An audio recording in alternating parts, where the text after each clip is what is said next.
معاون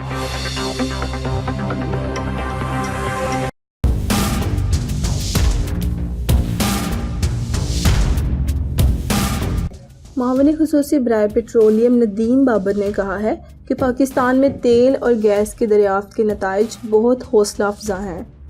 دریافت کے لیے 40 نئے بلاکس کی تشخیص کی جا رہی ہے۔ حکومت بعض ترامیم کے ساتھ تیل اور گیس کی ایک جامع پالیسی مرتب کر رہی ہے۔ ڈنمارک کے سفیر رالف مائیکل نے معاون خصوصی پیٹرولیم ندیم بابر سے ملاقات کی، جس میں تیل اور گیس کے شعبے میں تعاون سے متعلق امور پر تبادلہ خیال کیا گیا۔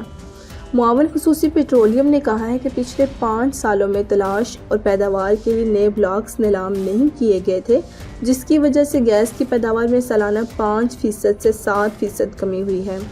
ندیم بابر نے کہا ہے کہ تیل اور گیس کے دریافت کے لیے 40 نئے بلاکس کی تشخیص کی جا چکی ہے۔ پہلے مرحلے میں 10 سے 15 بلاکس نیلامی کے لیے پیش کیے جائیں گے۔ 5 مقامی ریفائنریاں صرف 12 ملین ٹن کی پیٹرولیم مصنوعات پیدا کر رہی ہیں، جبکہ سالانہ طلب 25 ملین ٹن ہے۔ معاون خصوصی برائے پیٹرولیم ندیم بابر نے کہا ہے کہ حکومت تیل کی نقل و حرکت کے لیے آف روڈ ذرائع استعمال کرنے میں گہری دلچسپی لے رہی ہے۔ اس موقع پر ڈنمارک کے سفیر کا کہنا تھا کہ ڈنمارک پاکستان میں تیل اور گیس کے شعبے میں تعاون بڑھانے میں دلچسپی رکھتا ہے۔ ڈنمارک پاکستان میں ہوائی ٹربائن لگانے میں بھی دلچسپی رکھتا ہے۔